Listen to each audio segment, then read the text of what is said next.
جب ہم بہت تھک جاتے ہیں تو یہ سوال پوچھنے لگتے ہیں، یا اللہ میں ہی کیوں؟ میری من پسند چیز ہی کیوں؟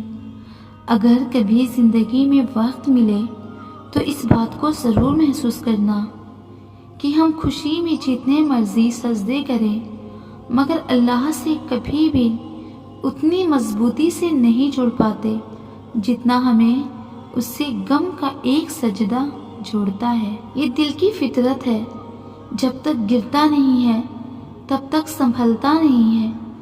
جتنی شدت سے ہم غم میں اس کا نام لیتے ہیں، جتنی شدت سے ہم غم میں اس کے قریب دوڑے چلے جاتے ہیں، جتنی شدت سے ہم تڑپ تڑپ کر اس کو اپنی داستاں بتاتے ہیں، خوشی میں یہ شدت نہیں ہوتی۔ اس لیے کبھی کبھار وہ چاہتا ہے کہ میرا یہ بندہ مجھ سے بات کرے، مجھے پکارے، پھر وہ اس سے اس کی من پسند چیز دور کر دیتا ہے۔ اور یاد رکھنا، عبادت سے خدا محسوس ہوتا ہے مگر غم خدا تک لے جاتا ہے۔ یہ یاد رکھو گے تو غم کبھی بھی تمہیں تھکنے نہیں دے گا۔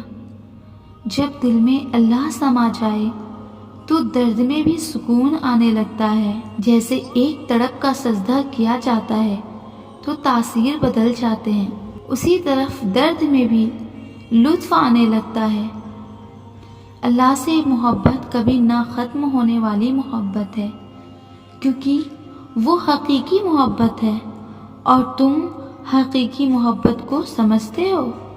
عارضی محبتیں تو کبھی نہ کبھی کہیں نہ کہیں ختم ہو جایا کرتی ہیں، دل بھر جایا کرتا ہے، لیکن جب ہم عارضی سے حقیقی کی طرف آتے ہیں تو ہمیں اس ذات سے عشق ہو جایا کرتا ہے، اور عشق تو بس محسوس کیا جاتا ہے۔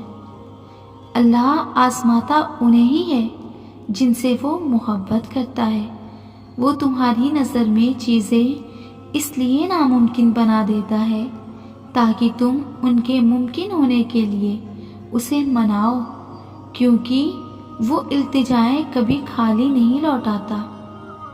وہ دعا کو زبان تک رسائی اس لیے دیتا ہے تاکہ تم اس سے مانگو اور وہ تمہیں اس چیز سے نوازے۔ تو پھر یہ مایوسی کیسی؟ جو تم چاہتے ہو اسے اللہ سے مانگ کر پھر اس کا فیصلہ اسی پہ چھوڑ دو۔ تم جو سوچتے ہو اور جو مانگتے ہو تمہیں ہو بہو وہی دیا جاتا ہے۔ تو پھر وہ مت سوچو جو تم سے نہیں ہو سکتا، بلکہ وہ سوچو جو تمہارا رب کر سکتا ہے، اور تمہارا رب تو سب کچھ کر سکتا ہے۔